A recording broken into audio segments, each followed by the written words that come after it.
So, what's up mga kamix? Panibagong araw, panibagong vlog na naman tayo. Welcome to my YouTube channel. So, for today's vlog mga kamix, ito, ititesting na naman natin tong aking mga stock na speaker.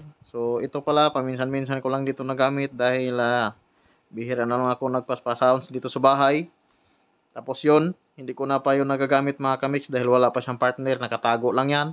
Pati yung mga yan mga kamix, hindi ko pa nagagamit. So, kailangan ko pa ng kapartner para mabuo ko sila. So, ngayon, titestingin natin to. So, bali pala, may nalagyan ko na ng connection lahat yan. So, ito yung connection yan. Ayan, nakaparallel connection na to mga kamix. Ayan, itong mid-range, napunta dito. Ayan, positive to positive. Tapos may capacitor akong nilagay dito na 6.8 microfarad para dito sa mid-range. At ito naman yung ating tweeter na 150 watts. So ang nilagay ko dito na capacitor mga kamix ay para sa electric fan, no? 2.0 microfarad ang capacitor na yan mga kamix. So goods din yan para dito. Yan. So titestingin na natin kung okay pa ba yung tunog dahil nakatago lang sila. So ngayon ko lang to titestingin ulit. So matagal ko na tong hindi na patunog mga kamix, kaya ngayon patunogin natin. So naka-ready na pala to. Ayan. Nakauna yung naka-power on na tong ating Joson Mars. Ito yung gagamitin natin. So bali naka-half lahat yung volume niyan.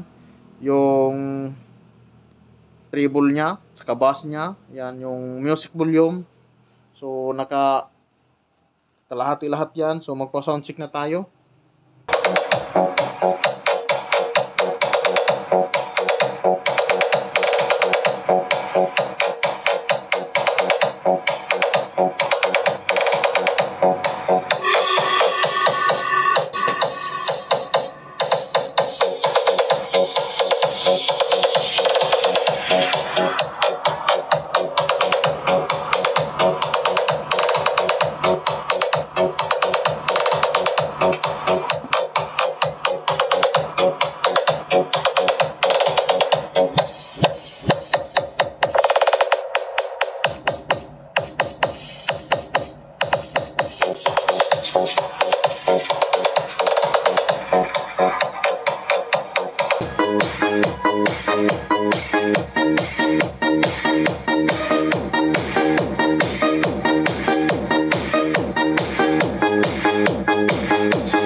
So, ayan mga kamix. So, goods pa yung tunog.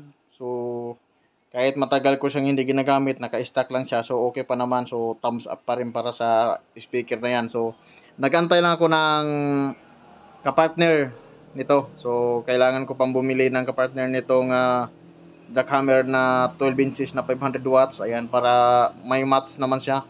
Tapos, bibili pa tayo ng bagong amplifier na mataas yung wattage niya. Kasi hindi niya to kakayanin. Kasi mababa lang yung wattage nito. So, kailangan natin ng medyo mataas na amplifier. So, balang araw, magkaroon tayo ng pera. Upgrade natin yan mga kamix.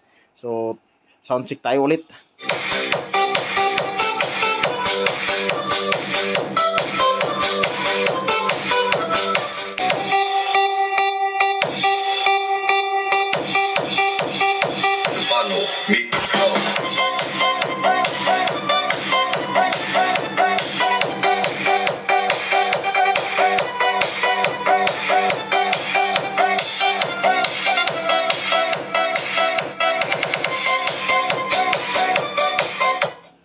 So hanggang dito na lang tayo mga kamix. Medyo mahaba na itong video. So ang tweeter natin medyo okay din yung tunog niya kahit yung gumamit tayo ng kapasitor ng electric fan. So okay din yung sa gitchit niya.